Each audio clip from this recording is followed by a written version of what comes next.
ABP news आपको रखे आगे। देखिए, किसानों और केंद्र सरकार के बीच आज की मुलाकात से पहले कल शाम को पंजाब बीजेपी के नेता सुरजीत कुमार जियानी और हरमीत सिंह ग्रेवाल ने गृहमंत्री अमित शाह से मुलाकात की थी।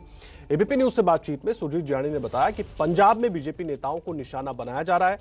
उन्होंने आरोप लगाया कि विरोधी दल किसानों को गुमराह कर रहे हैं।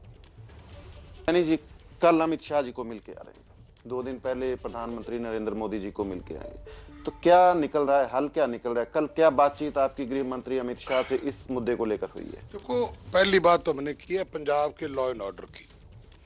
आज 2-2.5 महीने हो गए भारतीय जनता पार्टी के कार्यकर्ताओं को, ओहदेदारों को धमकाया जाए, गुरकाया जा रहा है। अभी आप पार्टी छोड़ दो, उनके घर के आगे जो धरने दिए जा रहे हैं, किसी के घर के आगे गोए सिटे जा रहे हैं, किसी के घर के आगे अब शब्द बोले जा रहे हैं जैसे कि गुंडा राज पंजाब में हो गया और लॉ एंड ऑर्डर आज तहस नहस हो गया। हम इसके लिए बात करके आए थे भी लॉ एंड ऑर्डर पंजाब में होना चाहिए, सभी को अधिकार है। प्रजातंत्र देश का नाजायज फायदा जो लोग उठा रहे हैं उनको कुछ ना कुछ सख्त शब्दों में जवाब दिया जाए। अब कैप्टन साहब तो बिल्कुल हथियार डाल दिए हैं। कैप्टन साहब ने हथियार डालने का कारण क्या है कि जो तीक्ष्ण सूद जी के घर के आगे गोबर जो डाला था और ट्रैक्टर चढ़ाने की कोशिश की और धमकियां और गालियां तक दी गई, उस पर जिस एसएचओ ने पर्चा किया था, पर्चा भी कैंसिल करके और उस एसएचओ का तबादला कर दिया गया। जैसे अरिजीत सिंह ग्रेवाल के विरुद्ध जो लोग बोल रहे हैं और उन लोगों ने खुले चैलेंज देते हुए कहा कि इसकी जमीन में हम कब्जा कर लेंगे, इसको बढ़ने नहीं दे, इसके ये जो बातें कही, अब सब जो बोले गए और बड़ी धमकियां दी गई, उस जो एसएचओ ने जो पर्चा किया उसका भी तबादला कर दिया गया। हम ये मतलब मिलके आए हैं कि ये क्या हो रहा है और ऐसे कैसे चलेगा। ये खून खराबे की ओर जो है, जैसा पंजाब ने आगे भी 12-13 साल जो इस हमने भोगा है, तो लॉ एंड ऑर्डर की स्थिति आज पंजाब में बहाल कराई जाए और कैप्टन साहब को चेतावनी दी जाए कि आज आपकी सरकार है और आप इसको सख्ती से काम लो। और किसान कोई ऐसा नहीं कर रहे हैं, किसान हमेशा ही कभी ऐसा नहीं करता। अब जैसे अब मीडिया जा रहा है, उनको वहाँ चला जाता है। कल सुनने में एक मीडिया को पीट दिया, किसी की लड़की गई है, मीडिया वाली बेइज्जती है। मीडिया तो चौथा स्तंभ है, उसने तो असलियत दिखानी है। आप जो कर रहे हो आप वो दिखाने नहीं दे रहे हो। अगर थोड़ा दिखाए, ये कोई प्रजातंत्र थोड़ा है? अगर मीडिया को धमकाना, मीडिया को पीट देना, ये कब तक चलेगा? ये ज़्यादा चलने वाला नहीं है। ऐसे ही पंजाब में धमकाया गुरकाया जा रहा है। तो इसलिए हम लॉ एंड ऑर्डर की स्थिति के बारे में बोल के आए हैं कि लॉ एंड ऑर्डर स्थिति ठीक की जाए। बाकी आपने बात की आज की मीटिंग की, जैसे मीटिंग की हमने बात राजनाथ जी भी की, प्रधानमंत्री जी से मिले, अमित शाह जी से मिले, तोमर साहब से मिले और इन हम जत्थेबंदियों की बात भी हम कर रहे हैं। मैं 3 महीने से बात कर रहा हूँ और मुझे ये समझ आ गई कि जत्थेबंदियां फैसला करना चाहती ही नहीं है, ये गड़बड़ करना चाहते हैं और गड़बड़ करके ये आज मोमेंट हो गए। भोले वाले किसानों को ये गुमराह करके, अब कहते कोई गुमराह कैसे हो जाते हैं, अब लोग पूछते हैं गुमराह कैसे हो जाते हैं। जो उन्होंने स्टेजों पे कहा कि हमारी जमीन, वो डल्ले वाला कल भी बोल रहा था कि हमारी जमीनें बचानी है कि नहीं बचानी, जमीनें चली जाए, उनसे पूछो यार कहाँ जमीनें जा रही है, इस कानून पढ़ के देखो कहाँ जमीन जा रही है। आपकी जमीन चली जाएगी, बड़े घराने आके यहाँ पे कब्जा कर लेंगे, आपके जमीनों पे लोन, यानी कि गलत अफवाहें फैला के ऐसी ऐसी बात अडानी अबानी को मोदी साहब से जोड़ के मोदी साहब का चेहरा खराब करने की जो कोशिश हो रही है। और उसके अंदर देखना पड़ेगा कि मोदी साहब तो पूरे देश के है, प्रधानमंत्री है, 135 करोड़ लोगों का है। मोदी साहब ने तो आपके परिवार का भी कभी कुछ नहीं किया, परिवार जैसे चल रहा है उनका चल रहा है।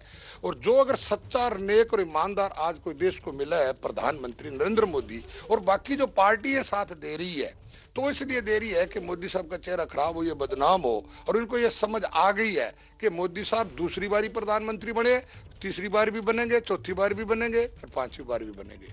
और मोदी साहब जब तक जिएंगे देश के प्रधानमंत्री रहेंगे, क्योंकि देश के लोगों का इन्होंने काम किया। और इनके बारे में जो पंजाब के कुछ लोग हैं, जो पंजाबी लोग हैं, आज पंजाबी लोगों को वो लोग, शरारती लोग बदनाम कर रहे हैं। देखो, एक शब्दावली अच्छी बरतना, जैसे मोदी साहब के पुतले जलाए जा रहे हैं, मोदी साहब के अपशब्द बोली जा रहे हैं, तो वो क्या ये सोचते हैं कि मोदी साहब के जो 130-135 करोड़ लोगों में प्यार नहीं है? ऐसे मोदी साहब को जिद से तो, धक्के से तो नहीं बने, लोगों के बनाए हुए बने ना। तो अगर वो गलत बोल रहे हैं तो उनकी भावना, पंजाबियों की प्रति भावना लोगों की दूसरे देश में गलत जा रही है। और सुरेश प्रशांत जुड़ गए हमारे साथ, हमारे सहयोगी, सीधा उनका रुख करते हैं। प्रशांत, मुझे एक बात बताइए, 8वें दौर की बातचीत अब से कुछ देर बाद होगी, सरकार क्या सोच रही है? कोई हल निकलने की उम्मीद दिख रही है? देखिए आदर्श, बड़ा कठिन सवाल है ये, सबसे मूल सवाल है ये। आपने अभी कुछ देर पहले जैनन से बात की, उन्होंने किसानों का रुख बताया। किसान टस से मस होने को तैयार नहीं है। कल नरेंद्र सिंह तोमर से जो नानकसर गुरुद्वारा के प्रमुख हैं उन्होंने मुलाकात की थी। उसमें नरेंद्र सिंह तोमर ने उनसे यही कहा कि सरकार कई कदम आगे बढ़ी है, सरकार ने कई बदलावों के लिए अपनी मंजूरी दी है, सरकार तैयार है कानून में जो जिन जिन चीज बिंदुओं पर किसानों को दिक्कत है उस पर बदलाव के लिए तैयार है। लेकिन केवल किसान अगर अड़ जाएंगे कि कानून वापस ही हो तभी वो घर वापस जाएंगे तो सरकार के लिए मुश्किल है। और उन्होंने ये भी कहा कि अगर किसानों को लगता है कि सरकार के सामने कुछ बातें नहीं वो कह पा रहे हैं तो उनके जरिए भी बात कहें, और कानून वापस लेने के अलावा कोई भी अगर विचार हो, कोई भी बिंदु हो, जैसे 2-3 चीजें आदर्श में बता दूं कि जिस पर कयास लग रहे हैं कि हो सकता है आज की बातचीत में सरकार की ओर से आए, हालांकि अभी तक ये पुख्ता जानकारी नहीं है। सबसे बड़ी बात यह है कि जो नानकसर गुरुद्वारा के प्रमुख है उन्होंने कहा कि कानून को कुछ दिनों के लिए टाल दिया जाए, उसका जो इम्प्लीमेंटेशन है उसको टाल दिया जाए, हालांकि उसके लिए भी संशोधन की जरूरत पड़ेगी। उसके अलावा राज्यों पर छोड़ दिया जाए। एक अलग प्रस्ताव ये हो सकता है कि ये कानून जिन राज्यों को अपने यहाँ लागू करना है उन पर छोड़ दिया जाए तो राज्य सरकारों पर निर्भर करेगा। इस तरह की बातें आ रही हैं, लेकिन किसानों का उस पर भी कहना है कि वो इन चीजों पर भी नहीं मानेंगे।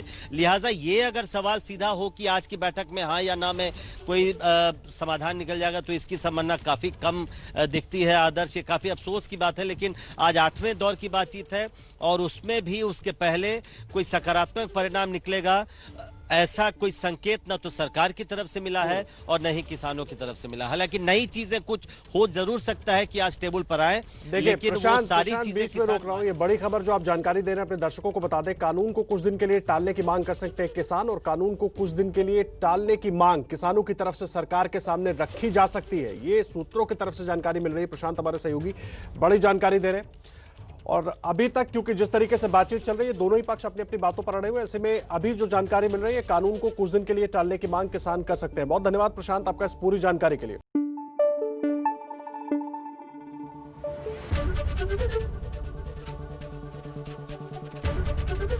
एबीपी न्यूज आपको रखे आगे।